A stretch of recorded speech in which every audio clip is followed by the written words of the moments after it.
Good evening student, welcome to right smart academy. সবাইকে right smart একাডেমিতে স্বাগত। আমি তোমাদের জীবনবিজ্ঞান শিক্ষক ইমরান সর্দার। স্টুডেন্টস, আমি তোমাদের পড়াচ্ছিলাম অষ্টম শ্রেণীর ষষ্ঠ অধ্যায় মানুষের শরীর চ্যাপ্টারটা। আমরা অলরেডি এই চ্যাপ্টারের 3টে ক্লাস করে এসেছি। আজকে তোমাদের এই চ্যাপ্টারের চতুর্থ ক্লাস পড়াবো। আচ্ছা, ক্লাস শুরু করার আগে সবাই কেমন আছো বলো? আশা করি প্রত্যেকে খুব ভালো আছো এবং পড়াশোনাটাও ঠিক তেমনই জোরদারভাবে করছো, কারণ প্রত্যেকের লক্ষ্য কি না, পড়াশোনা ভালোভাবে করে একটা খুব ভালো মার্কস ক্যারি করা, কি তাই তো? তার জন্য পড়াশোনাটাও ভালোভাবে করতে হবে তোমাদেরকে, এবং তোমাদের ভালোভাবে পড়াশোনার জন্য যাবতীয় যা গাইডেন্স দরকার সেটা আমি তোমাদেরকে দেব। সেটা নিয়ে তোমরা নিশ্চিন্ত থাকো, আমি তোমাদেরকে সঠিক গাইডেন্স দিয়ে দেব। এবার পড়াশোনার দায়িত্বটা কিন্তু সম্পূর্ণ নিজেদের। সেটা আর আমি তোমাদেরকে হাতে ধরিয়ে প্রত্যেককে করিয়ে দিতে পারবো না। আমি যেটা পারবো কি না, তোমাদেরকে সঠিক গাইডেন্স দিতে এবং ভালো করে তোমাদেরকে বুঝিয়ে পড়াতে আমি সাহায্য করব। যদি কেউ বুঝতে না পারো আমার পড়ার মাঝে, অবশ্যই আমাকে বলবে যে স্যার, আমি এই জায়গায় বুঝতে পারছি না, আমাকে বুঝিয়ে দিন বা আমাকে বলে দিন। আমি অবশ্যই সেটা তোমাদের একবার বলে দেওয়াতে যদি না বুঝতে পারো, সেটা আমি যতবার সম্ভব রিপিট করে যতক্ষণ না তোমরা বুঝতে পারছো ততক্ষণ আমি তোমাদেরকে বোঝানোর চেষ্টা করব। তাহলে বুঝতে পারলে? আচ্ছা আচ্ছা স্টুডেন্টস, আমরা মানুষের শরীর এই অধ্যায়টা লাস্ট 3টে ক্লাস কমপ্লিট করেছি। আমরা লাস্ট ক্লাসে যে টপিকটা পড়েছিলাম সেটা কি, প্রাণী এবং উদ্ভিদ দেহে যে বিভিন্ন ধরনের কাজ লক্ষ্য করা যায় তার উপর। আচ্ছা, তোমরা আমার লাস্ট ক্লাস যেটা হয়েছিল সেটা সবাই নিশ্চয়ই ভালোভাবে হয়েছে তো? কারো কি কোনো বোঝার কোনো সমস্যা রয়েছে? তাহলে আমাকে বলো, তাহলে আমি সেই সমস্যাগুলো সমাধান করে তবেই আমি আজকের ক্লাসের জন্য এগোবো। খুব দ্রুত আমাকে বলো যে যদি তোমাদের লাস্ট ক্লাসে কোনো রকম কোনো সমস্যা হয়ে থাকে, সেটা আমাকে জানাও খুব দ্রুত। আচ্ছা, ভেরি গুড, তাহলে সবাই বুঝতে পেরেছো। আচ্ছা, দেখি তোমরা কতটা পড়াশুনো করছো বাড়িতে, নাকি ফাঁকি দিচ্ছ, একটু দেখি। আচ্ছা, আমরা তাহলে লাস্ট ক্লাসে পড়েছিলাম কি, উদ্ভিদ দেহ এবং প্রাণী দেহে বিভিন্ন ধরনের শারীরবৃত্তীয় কাজ ঘটে থাকে। আচ্ছা বলো তো, খাদ্য গ্রহণ, পরিপাক, শোষণ, আত্তীকরণ এবং শেষমেশ কি হয়, বর্জ্য পদার্থের বহিষ্করণ হয়। আমরা একটা জিনিস খাই এবং সেটা কি হয়, আমাদের পেটে হজম হচ্ছে বা পরিপাক হচ্ছে, এবং এর এর নির্দিষ্ট কয়েকটি ধাপে হচ্ছে, যেগুলো কি খাদ্য গ্রহণ, তারপর পরিপাক, শোষণ, আত্তীকরণ প্রভৃতি। আচ্ছা বলো তো, এটা কোন প্রক্রিয়ায় ঘটছে? এটা যে প্রক্রিয়ায় ঘটছে তাকে কি বলছি? দেখি কে বলতে পারে। ভেরি গুড, তাহলে এটা কি না, পুষ্টি প্রক্রিয়ার মধ্যে পড়ছে। আর আমাদের শরীরে যে বিভিন্ন ধরনের দূষিত পদার্থ বা বর্জ্য পদার্থ আমাদের মূত্রের মাধ্যমে আমরা বার করে দিই শরীর দিয়ে বা ত্যাগ করে দিই, তাহলে সেইটা কোন প্রক্রিয়ার মাধ্যমে ঘটছে বলো তো স্টুডেন্টস?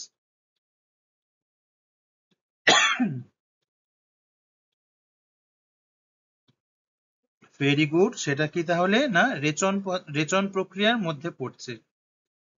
বাহ, মোটামুটি ভালোভাবে আনসার করতে পারছো। ঠিক আছে, বাহ, ভেরি গুড। এরকম অ্যান্সার পেলে আমায় নিজেরও ভালো লাগে তোমাদেরকে পড়াতে, যে না, আমার স্টুডেন্টসরা খুব সুন্দর পড়াশোনা করছে, আমারও তোমাদেরকে পড়াতে খুবই ভালো লাগছে। তাহলে দেখো, আমরা আজকের ক্লাসটা এখান দিয়ে শুরু করছি। আজকে আমরা যেটা পড়বো সেটা হলো প্রাণী কোষ এবং উদ্ভিদ কোষ, এবং প্রাণী কোষের মধ্যে বিভিন্ন প্রকারের কি থাকে না, কোষীয় অঙ্গাণু থাকে। সেগুলো আজকে আমরা আমাদের ক্লাসের আলোচ্য বিষয়। দেখো, খুব মন দিয়ে আজকের ক্লাসটা তোমরা লক্ষ্য করবে, কারণ প্রচুর ইম্পর্টেন্ট কোশ্চেন এই টপিক দিয়ে আসে। হ্যাঁ, কোষ অঙ্গাণু সম্বন্ধে খুব ডিটেলসে তোমাদের পড়তে হবে। দেখো তাহলে আজকে আমরা শুরু করি। আজকে আমরা যেটা পড়বো সেটা হলো প্রাণী কোষ। আমরা আগামীকাল উদ্ভিদ কোষ সম্বন্ধে পড়বো। আজকে আমরা যেটা দেখবো সেটা কি না, প্রাণী কোষ। দেখো, একটা প্রাণী কোষের একটা 3D ছবি দেখো। 3D মানে ত্রিমাত্রিক একটা ছবি। সেটা সেটা খেয়াল করলে দেখবে একটা প্রাণী কোষের মধ্যে কতগুলো অঙ্গাণু আছে। একটা কোষের মধ্যে তাহলে কি থাকে, বিভিন্ন ধরনের অঙ্গাণু মিলে একটা কোষ তৈরি হয়। এখানে যেটা দেখছো সেটা একটা প্রাণী কোষ, এবং প্রাণী কোষের মধ্যে কি কি অঙ্গাণু রয়েছে বা কি কি অঙ্গাণু বর্তমান সেগুলো দেখো। প্রথমে দেখো, একদম মাঝখানে কি থাকে না, নিউক্লিয়াস থাকে। আর সেই নিউক্লিয়াসের মধ্যে দেখো কি থাকে, নিউক্লিয়াসের গায়ে দেখো নিউক্লিয় ছিদ্র থাকে, নিউক্লিয় লাশ থাকে। নিউক্লিয়াসের মধ্যে এক ধরনের তরল বা ধাত্র থাকে, সেটাকে আমরা কি বলি না, নিউক্লিওপ্লাজম। তোমরা ছবিতে আপাতত জিনিসটা দেখে বুঝে নাও কোন জিনিসটা কি বলছি। আমরা নেক্সট আরো ভালোভাবে ডিটেলসে তোমাদেরকে বলবো কোনটা কি বলে এবং কোথায় থাকে এবং তাদের কাজ কি। তাহলে দেখো, নিউক্লিয়াসের মধ্যে কি কি থাকছে না, নিউক্লিয়াসের গায়ে থাকছে নিউক্লিয় ছিদ্র, নিউক্লিয়াসের মধ্যে থাকে কি নিউক্লিওলাস, আর নিউক্লিওপ্লাজম যেটা নিউক্লিয়াসের মধ্যে এক ধরনের তরল বা ধাত্র থাকে, সেটাকে কি বলছি না, নিউক্লিওপ্লাজম। আর নিউক্লিয়াসের বাইরে একটা কি থাকে, নিউক্লিয় আবরণী বা নিউক্লিয় পর্দা। তাহলে এই সমস্ত জিনিসগুলো নিয়ে তৈরি হচ্ছে কে না, নিউক্লিয়াস। তাহলে বুঝতে পারলে নিউক্লিয়াস কি কি জিনিস নিয়ে গঠিত। Very good. দেখো, নিউক্লিয়াসের একদম বাইরের দিকে দেখো কিছু খাঁজ কাটা অংশ রয়েছে, এবং সেই খাঁজ কাটা অংশের গায়ে দেখো দানা দানা মতো কিছু পদার্থ রয়েছে। সেটাকে আমরা কি বলছি না, অমসৃণ এন্ডোপ্লাজমীয় জালিকা। অমসৃণ বলার কারণ, এই খাঁজ অংশগুলোর গায়ে দেখো ছোট্ট ছোট্ট গুটি গুটি মতো দানা রয়েছে। এই দানাগুলো হচ্ছে রাইবোজোম। এটা আমরা পরে আরো ডিটেলসে পড়বো, আপাতত তোমরা জেনে রাখো প্রাথমিকভাবে। ঠিক আছে, দেখো তাহলে এগুলোকে কি বলছি, অমসৃণ এন্ডোপ্লাজমীয় জালিকা। অমসৃণ বলা হচ্ছে তার কারণ এই খাঁজগুলোর গায়ে দেখো রাইবোজোমের দানা গুটি আকারে থাকে, সেই জন্য এদেরকে আমরা কি বলছি, অমসৃণ এন্ডোপ্লাজমীয় জালিকা। আবার দেখো, একদম একই রকমই দেখতে খাঁজযুক্ত অংশ, সেটার গায়ে কোনো ধরনের গুটি গুটি দানা থাকে না বা রাইবোজোম যুক্ত থাকে না, সেজন্য একে আমরা কি বলছি, মসৃণ এন্ডোপ্লাজমীয় জালিকা। দুটোই কি এন্ডোপ্লাজমীয় জালিকা, বা ইংলিশে আমরা বলি এন্ডোপ্লাজমিক রেটিকিউলাম। তাহলে এই এন্ডোপ্লাজমিক রেটিকিউলাম বা এন্ডোপ্লাজমীয় জালিকা দুই ধরনের হচ্ছে। এক হলো মসৃণ এন্ডোপ্লাজমীয় জালিকা, আর দ্বিতীয় হলো অমসৃণ এন্ডোপ্লাজমীয় জালিকা।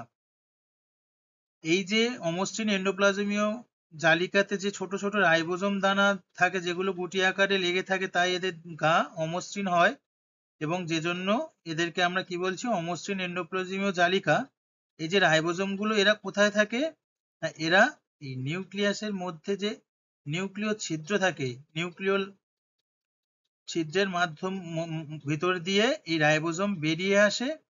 বেরিয়ে এসে যেহেতু নিউক্লিয়াসের একদম গায়ের কাছে কাছাকাছি জায়গায় থাকে এন্ডোপ্লাজমীয় জালিকা, সেই জন্য সেই দানাগুলি এন্ডোপ্লাজমীয় জালিকার গায়ে এঁটে যায়।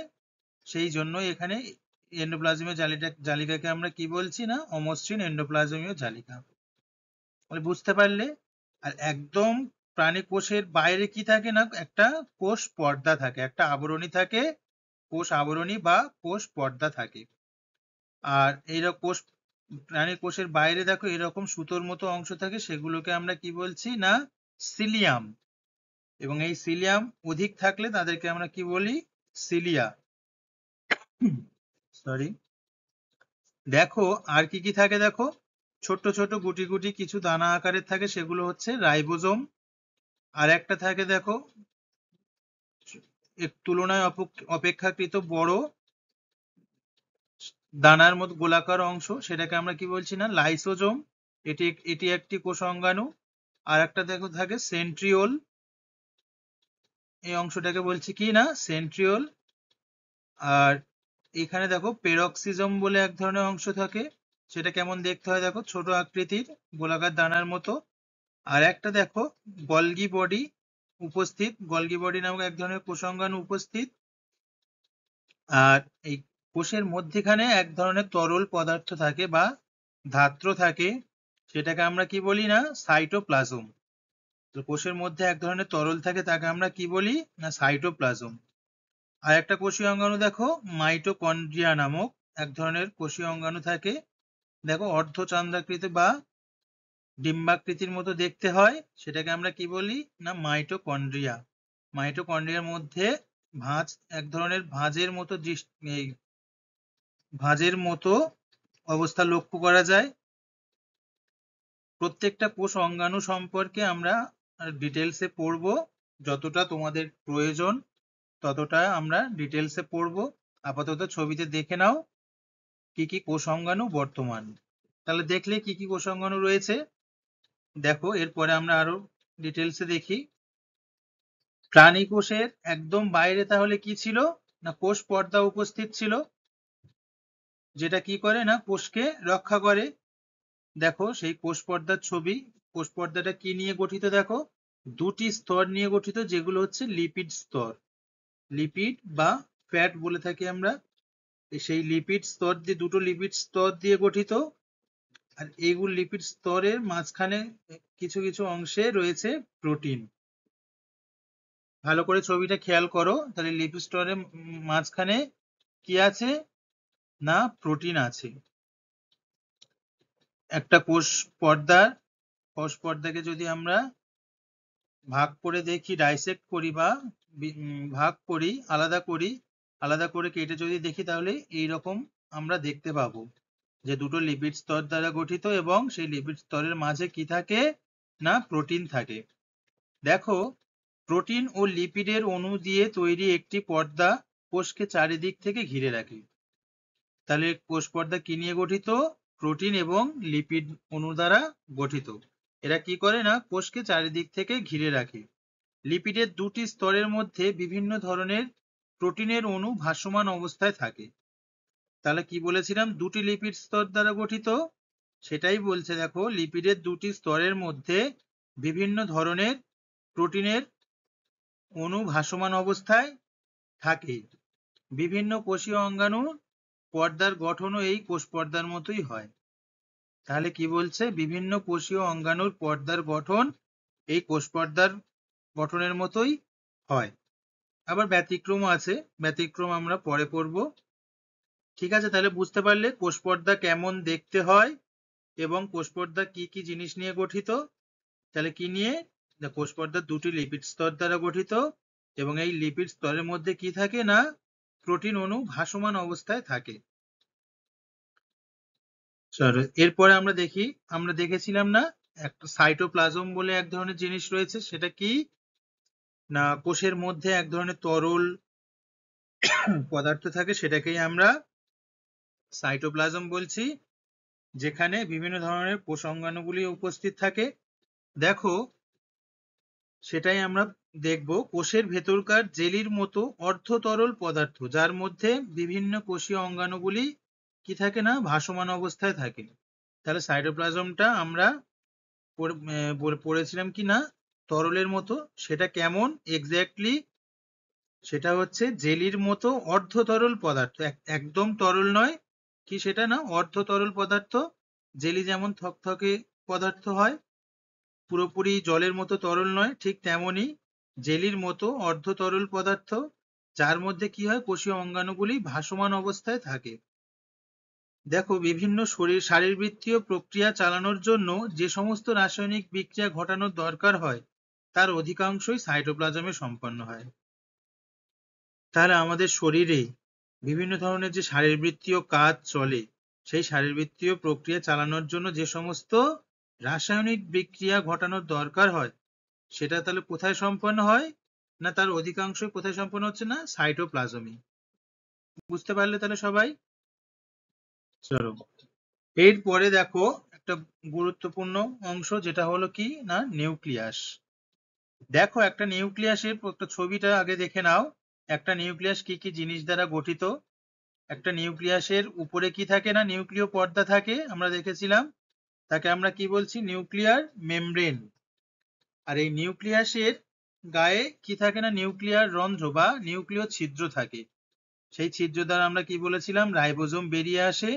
বেরিয়ে এসে কোথায় দানা দানা আকারে জমাট বাঁধে না এন্ডোপ্লাজমীয় জালিকার গায়ে। নিউক্লিয়াসের মধ্যে আর কি কি থাকে দেখো, নিউক্লিওলাস থাকে, আচ্ছা নিউক্লিওপ্লাজম থাকে। নিউক্লিওপ্লাজম হচ্ছে এক ধরনের তরল, যেটা হচ্ছে নিউক্লিয়াসের মধ্যে বর্তমান, সেটাকে আমরা কি বলছি না নিউক্লিওপ্লাজম। আর কি থাকে না নিউক্লিয়ার রেটিকিউলাম, এক ধরনের জালিকার মতো অংশ, সেটাকে আমরা কি বলছি নিউক্লিয় জালিকা বা নিউক্লিয় রেটিকিউলাম। তাহলে নিউক্লিয়াসের ছবিতে দেখলাম কি কি জিনিস বর্তমান। এরপরে দেখো নিউক্লিয়াস সম্বন্ধে দেখো, কোষের ভিতরে ঘন গোলাকার বস্তু। একটা কোষের মধ্যে একটা ভিতরের দিকে কি থাকে, কেমন দেখতে লাগে না একটা ঘন গোলাকার বস্তু। এটা কোষের ভেতরে ঘটে চলা নানা প্রক্রিয়া নিয়ন্ত্রণ করে। আমাদের শরীরের যেমন এক প্রধান বা মেন অংশ হলো আমাদের মস্তিষ্ক, যেটা আমাদের শরীরকে সম্পূর্ণরূপে নিয়ন্ত্রণ করে। তেমনি একটি কোষের প্রধান বস্তু হলো নিউক্লিয়াস, যেটা সমস্ত ঘটে চলা নানা প্রক্রিয়া কি করে না নিয়ন্ত্রণ করে। নিউক্লিয়াসের বাইরে কি থাকে না আমরা দেখেছিলাম নিউক্লিয়াসের বাইরে থাকে নিউক্লিয় পর্দা। আর এর ভেতরে কি থাকে না নিউক্লিয় প্লাজম নামক তরল থাকে। তাহলে নিউক্লিয়াসের বাইরে কি থাকছে না নিউক্লিয় পর্দা থাকছে বা নিউক্লিয় আবরণী। আর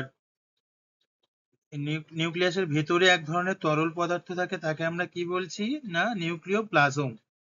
নিউক্লিয়াসের ভেতরে এক ধরনের সূক্ষ্ম জালকাকার গঠন দেখা যায়, যা সুতোর মতো একে অপরকে পেঁচিয়ে থাকে। এই গঠনগুলো হলো ডিএনএ এবং প্রোটিন দিয়ে তৈরি ক্রোমাটিন। আমরা নিউক্লিয়াসের মধ্যে দেখেছিলাম না অসংখ্য সূক্ষ্ম জালকাকার বিভিন্ন ধরনের সুতোর মতো অংশ রয়েছে, যারা একে অপরকে কি করে থাকে না পেঁচিয়ে থাকে। এই গঠনগুলো তাহলে কি ডিএনএ।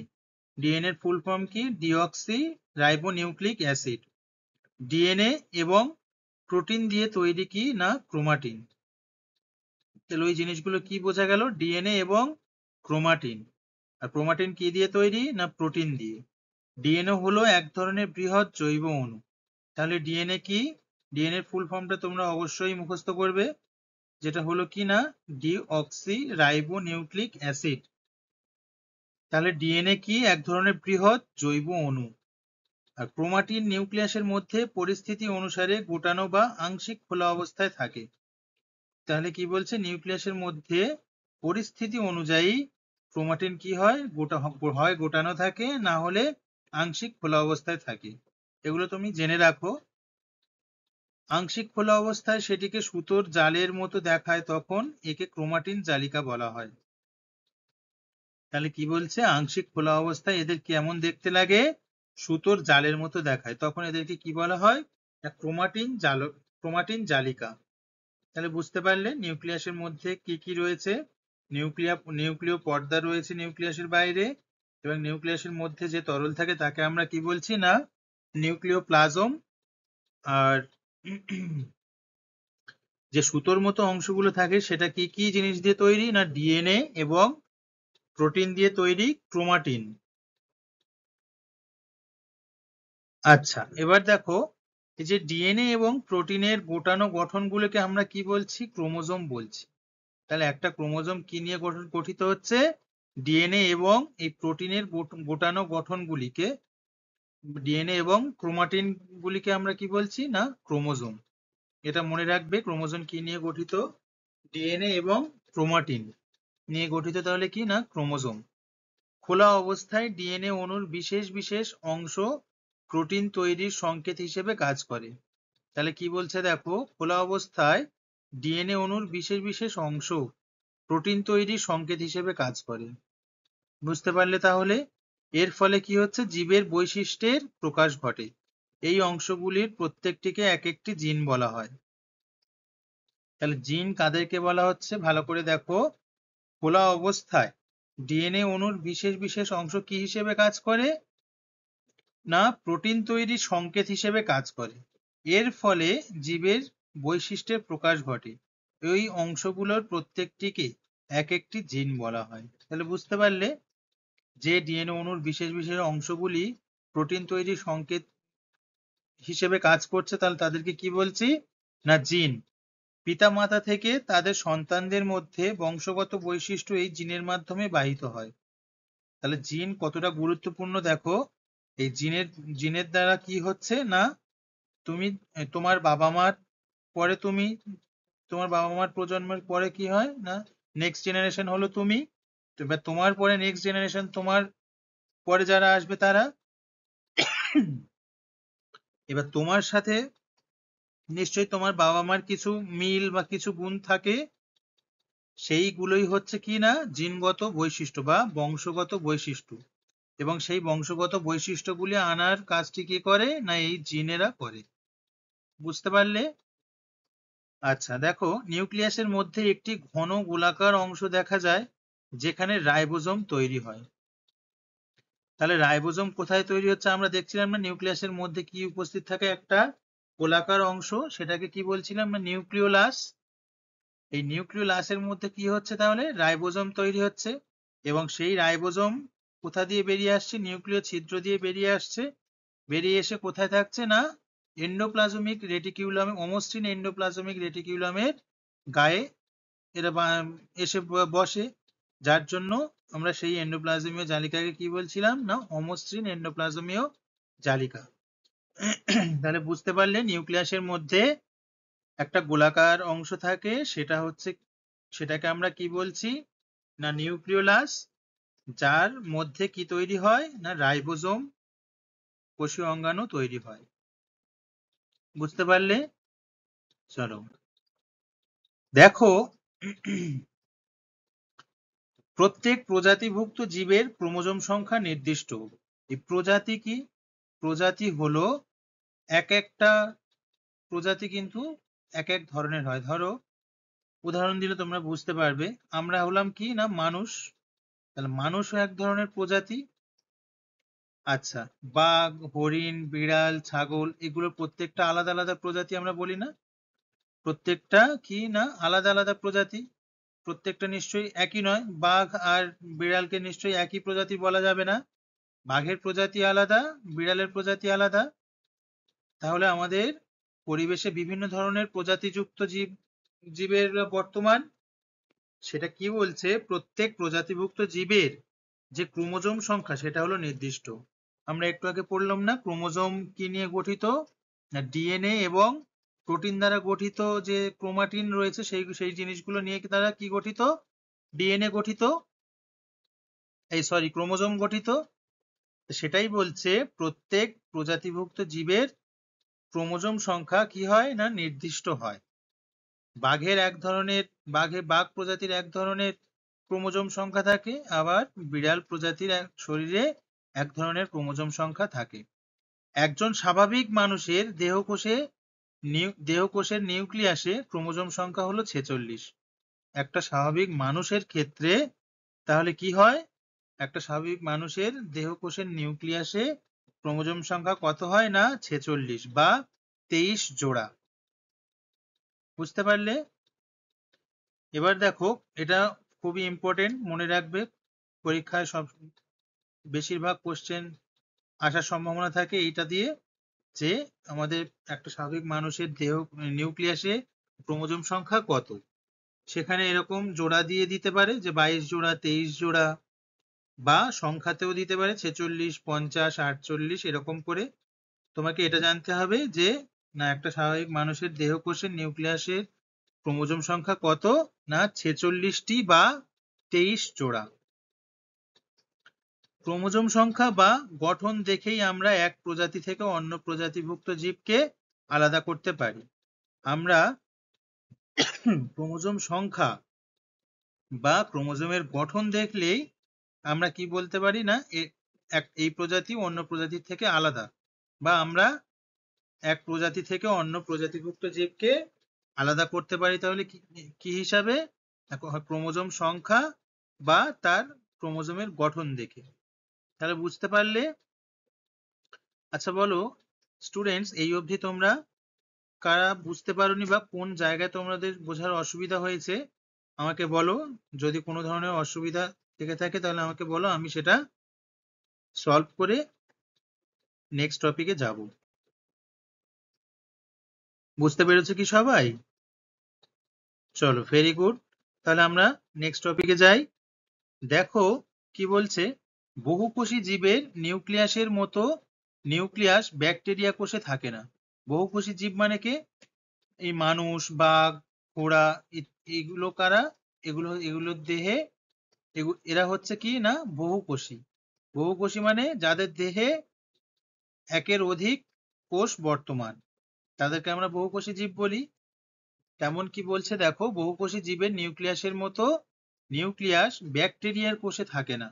তাহলে এটা একটা ডিফারেন্ট, যে বহুকোষী জীবের মতো বহুকোষী জীবের যে নিউক্লিয়াস বর্তমান সেটা ব্যাকটেরিয়ার কোষে তেমন নিউক্লিয়াস থাকে না।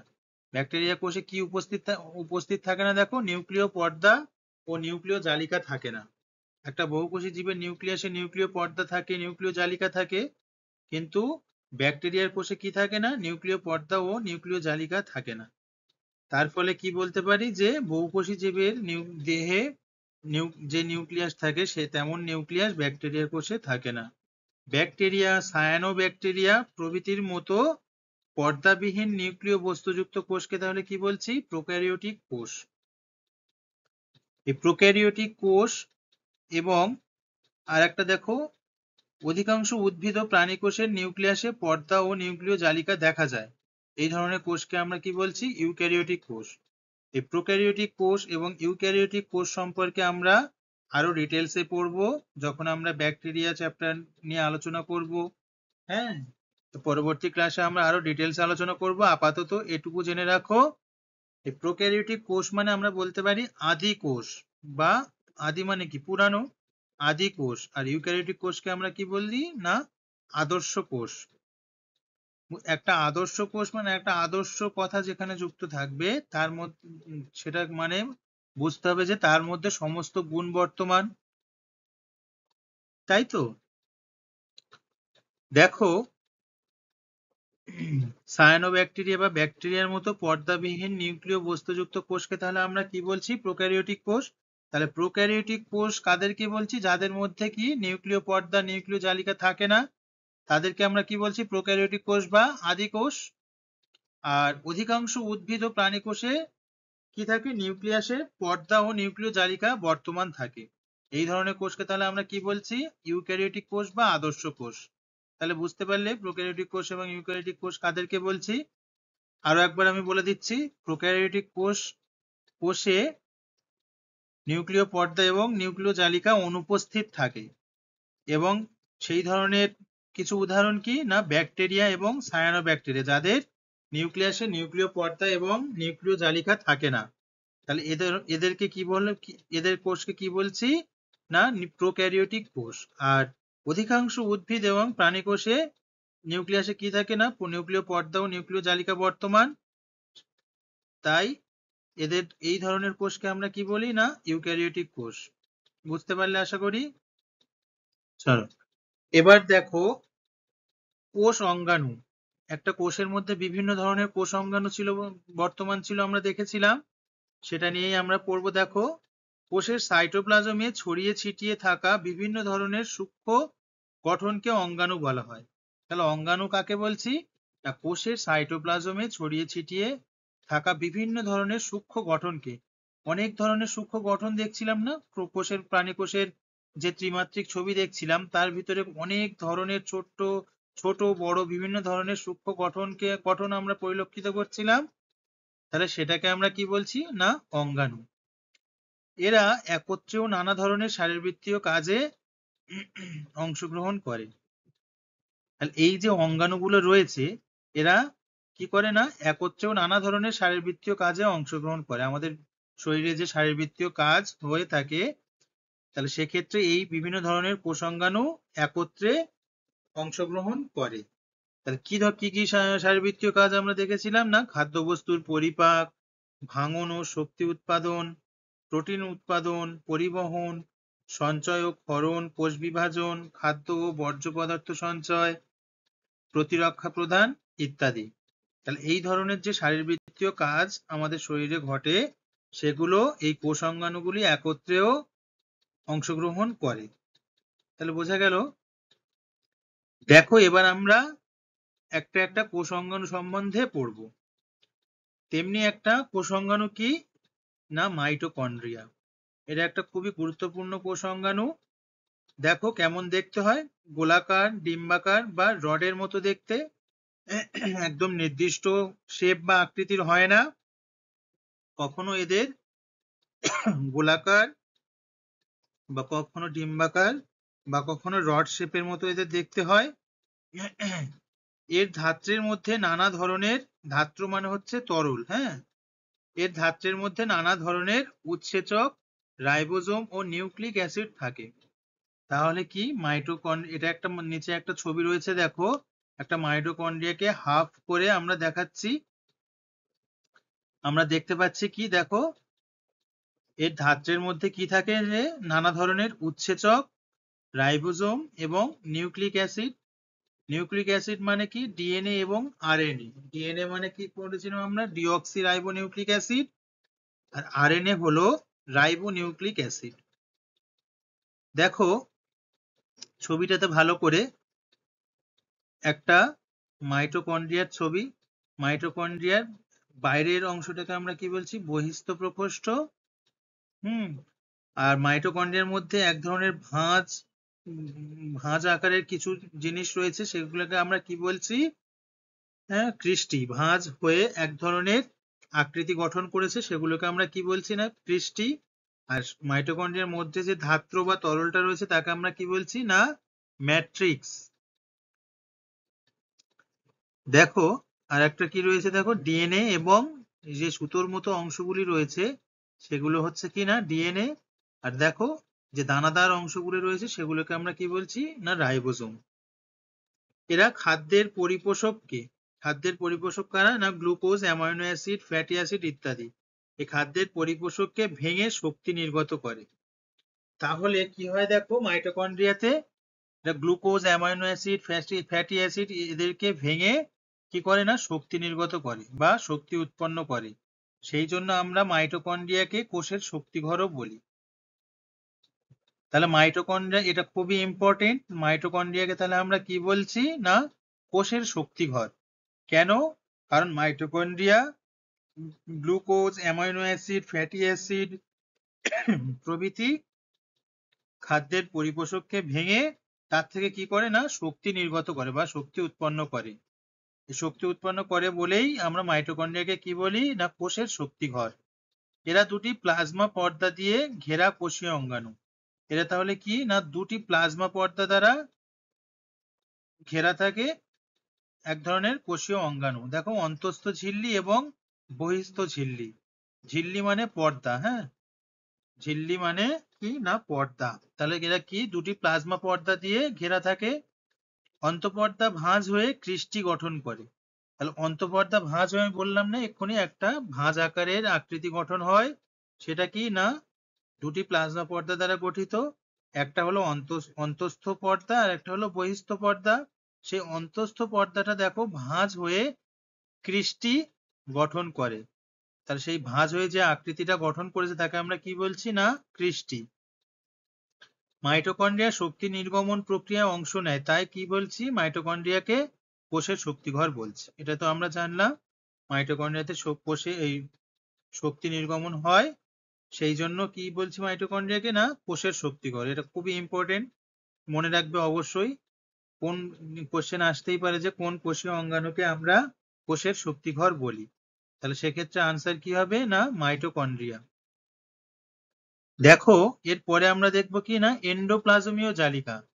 যেটা আমরা কোথায় লক্ষ্য করতাম, নিউক্লিয়াসের একদম গায়ে উপস্থিত থাকতো যে ভাঁজ আকারের অংশ, সেটাকে আমরা এন্ডোপ্লাজমীয় জালিকা বলতাম। এবং সেটা কয় প্রকার ছিল না, দুই প্রকার। দেখো নিচের ছবিতেও দেখো, একদম কেন্দ্রে রয়েছে নিউক্লিয়াস এবং নিউক্লিয়াসের ঠিক গায়ের কাছে কিছু ভাঁজ আকারের অংশ রয়েছে, যেখানে দেখো দানা দানা অংশ রয়েছে, সেটাকে আমরা কি বলছি? অমসৃণ এন্ডোপ্লাজমীয় রেটিকিউলাম। আর একটু দূরে অবস্থিত যে এন্ডোপ্লাজমিক রেটিকিউলাম, যেখানে কি থাকে না, না রাইবোজোম থাকে না, তাকে আমরা কি বলছি? না মসৃণ এন্ডোপ্লাজমিক রেটিকিউলাম। দেখো এরা প্লাজমা পর্দা থেকে উৎপন্ন হয়ে নিউক্লিয় পর্দা পর্যন্ত বিস্তৃত থাকে। তাহলে কোথা দিয়ে কোথা অবধি বিস্তৃত থাকছে এন্ডোপ্লাজমীয় জালিকা? না, এরা প্লাজমা পর্দা থেকে উৎপন্ন হয়ে নিউক্লিয় পর্দা পর্যন্ত বিস্তৃত থাকে। কতগুলো পর্দা বেষ্টিত নানা আকারের নল নিয়ে এরা গঠিত। তাহলে কি নিয়ে গঠিত? দেখো কতগুলি পর্দা বেষ্টিত, পর্দা দ্বারা আবৃত নানা আকারের নল নিয়ে, নলের মতো অংশ নিয়ে এরা গঠিত।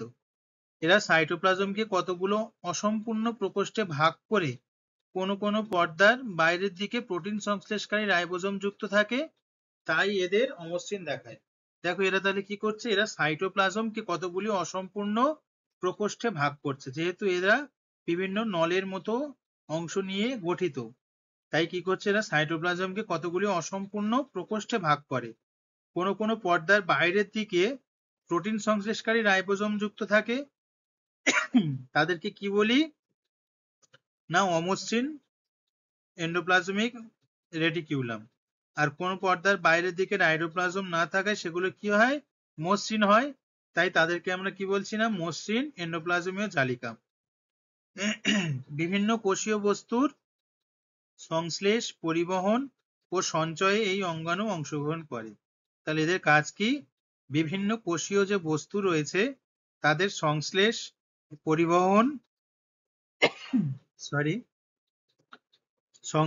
পরিবহন ও সঞ্চয় তাহলে এই অঙ্গাণু কি করে? না অংশগ্রহণ করে। তাহলে বুঝতে পারলে এন্ডোপ্লাজমিক রেটিকিউলাম কেমন দেখতে হয় এবং কাকে আমরা অমসৃণ এন্ডোপ্লাজমিক রেটিকিউলাম বলছি এবং কাকে মসৃণ এন্ডোপ্লাজমিক রেটিকিউলাম বলছি। বুঝতে পেরেছো সবাই আশা করি? চলো, ভেরি গুড। আচ্ছা, আজ আমাদের ক্লাসটা এই অবধি থাকলো। পরবর্তী ক্লাসে তোমাদের সঙ্গে দেখা হচ্ছে আবার। ততক্ষণ অবধি সবাই ভালো থেকো, সুস্থ থেকো এবং সবাইকে ভালো রেখো। টাটা।